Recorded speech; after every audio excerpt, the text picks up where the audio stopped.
Hi guys, this is your guide to setting up clubs and society events. Just a quick orientation of where they are on the SU website. Click on the menu, they are here. You click on that, you'll see where we were. I'm just going to go back a page. If you're on your mobile, you would click on here and you'll see this option. Obviously click on clubs and societies and it'll load the page. It's really useful to know what your events will look like on the front end of the site, because obviously this is what students will see. All the event listings for clubs and societies are here. They all have the same SU shield, so what you call your event is important. This last one is probably the best example here, which is trials for women's basketball. So we'll go through this, but the name of your event should contain the name of your student group. Just so it's helpful from scanning through. You can obviously click these filters, so if you're a sports club, you click on that one, society is that one, or to see them all you can click on either of these and it will load them up. Just quickly show you that, there they go, and then they're all in date order. We'll go back a stage, but to sign in, click my account, put in your University of Sheffield details, then you'll see student dashboard. Click on that and you'll see a view very similar to this. You'll see your dashboard first, which will show a view like this. All your committee members will be there. Click the manage button, which will be somewhere around here, blue button, and then these options change here. For events, trips and merchandise, click on this option. And this is where you make a new application. Your current, all your applications show up here. They'll show as approved or declined or pending. You've got upcoming events and current events, so you can click on these tabs when you've got those live. New application then. It's a form that's split into all these parts. For a basic event application, you'll only need the first three and the last two. If you are going off campus, you might have a bit of travel information that you want to add in there, and you'd click off campus. One thing that applies to all events or some events, if your event is reoccurring, say it's every week on a Thursday in term time, do not, I repeat, do not use the reoccurring events feature. We've not had a successful application using this feature because essentially it makes it extremely complicated to set up your application. So just do those events one by one. So filling in a separate form, which I know is perhaps may seem a little bit long-winded, but believe you me, it will mean that your events will be approved and go live on the website much quicker. We'll just have to decline any of these. So for a basic event then, yes, I'm selling tickets on the website. I don't have any of other options. If you do, tick them apart from reoccurring event, never use that. So let's go. So we're on to basic details. So as I say, give it a good name. So we're going to use a yoga session as an example, and we're the digital demo society, or it could be a club. Estimated numbers is optional, you don't have to put anything there. Description wise then, put something that's useful. So if we click on this pole class fitness beginner's pole class, they put a really good description in. So just put something that's useful to a student and make them confident to buy tickets to your event. So I'm just going to put this in to remind you to do a good description. Now this is for the event itself, so this is when the start date is when the doors open or when the bus leaves, and when the bus comes back or when the doors close. If it's merchandise, so if this was a hoodie for Digital Demonstration Society, you want to set this to the future, so it might be the 1st of December and just an hour apart, so the 1st of December 5 PM and the 1st of December 6 PM.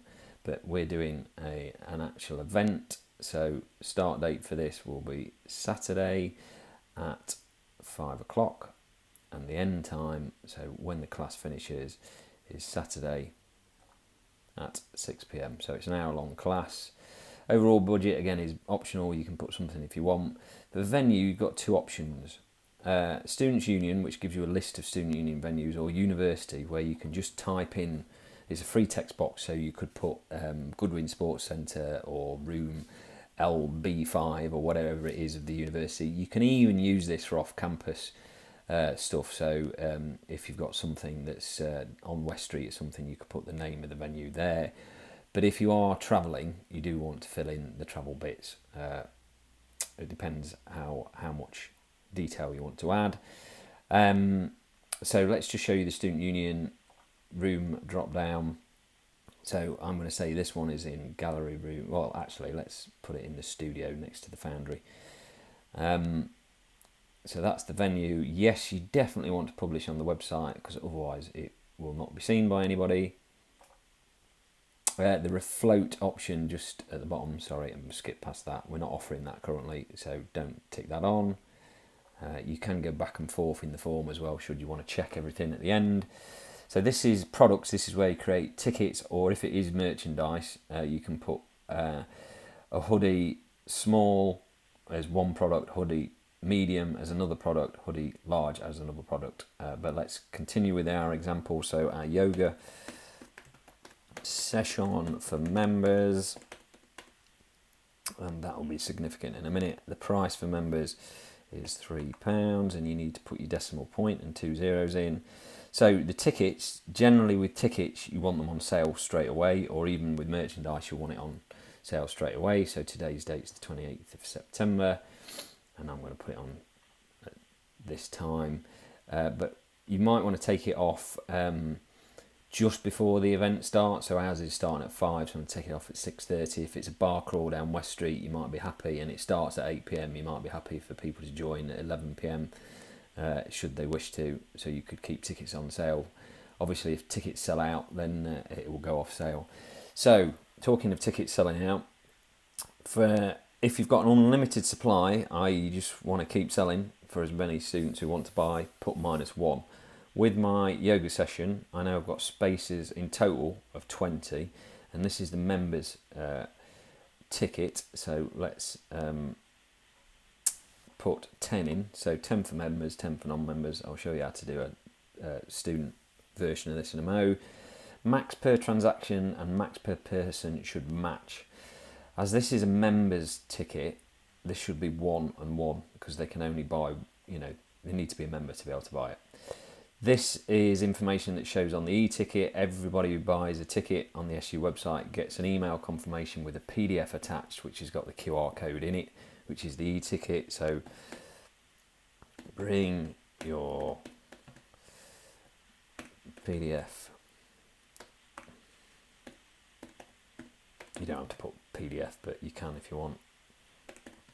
Be checked on entry. So in the new SU app, all student groups can scan the QR codes on e-tickets, so you can do door entry, or you could check people onto a bus. Just scan them using your smartphone. It's dead simple and nice and slick. Okay, so your selling options. Do you want to sell online? Yes, you do. Remember, this is specific to the product or ticket. Do you want to sell at reception box office? We're not offering this service currently, but it's not going to hurt to stick it on. Now, this is the most crucial bit.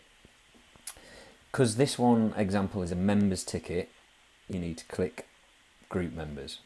But you also need to click students, because it's students who are group members. Okay, so this fourth option is like a rule, whereas these are the audiences. If you have members that are members of the public, you can click that as well. But generally, as a broad rule, it's students and group members. Again, back to merchandise, or if you're doing a ball, you might want to capture if they're vegan or vegetarian. You could do small, medium, large, XL here, so you'd only have one product, and then the student ticks which one of those they want, and you can see that in the dashboard later. Generally, you won't use this options section. Coding, really important, should be your specific 3-letter department code. Nominal will be this one.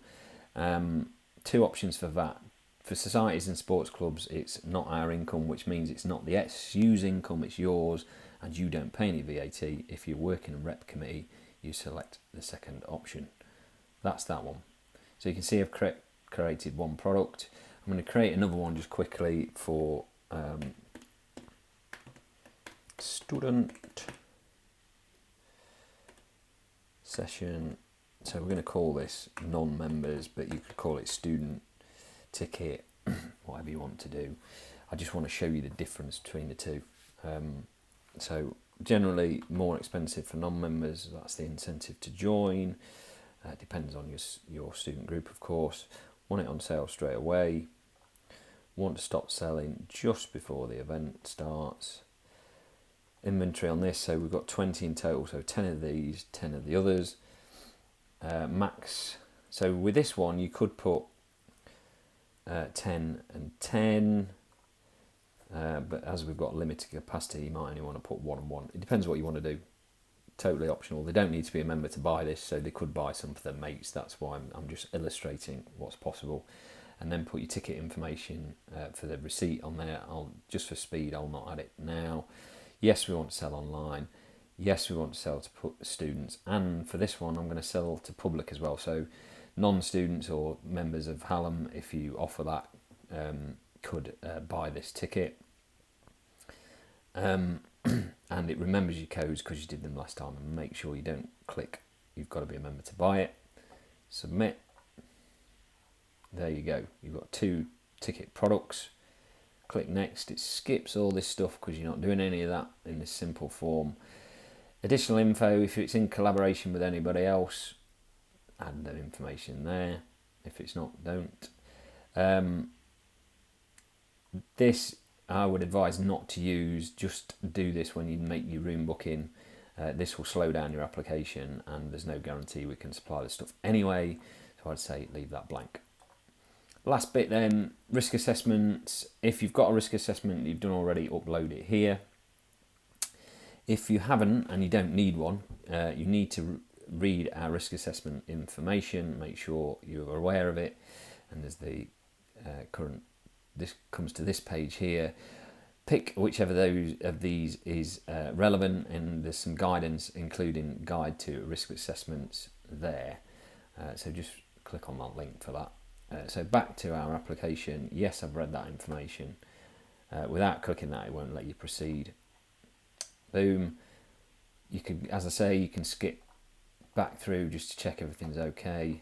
Yeah, happy with that. Finish. And there you go. It's there, and you can see there, this top one is the one we've just done. I did that one earlier. Will give us 2 or 3 days to approve it, and it's working days, so if you do it over the weekend, the earliest we'll get to it is the Monday, but it might be the Tuesday, so give us enough time to approve it. If there's any feedback, we will add that, and you can click on here and it will show any feedback here, and if it's approved you'll see the badge that it's been approved. Just to show you the front end again, so let's pick on women's basketball. So your event will look like this. Your description shows there, that's the title, this is the date, this is the time, buy tickets, and here you go.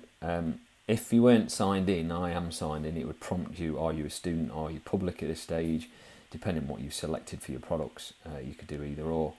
Add it to your basket, proceed to basket. I've added several things already today, and there you go, that's how you do it.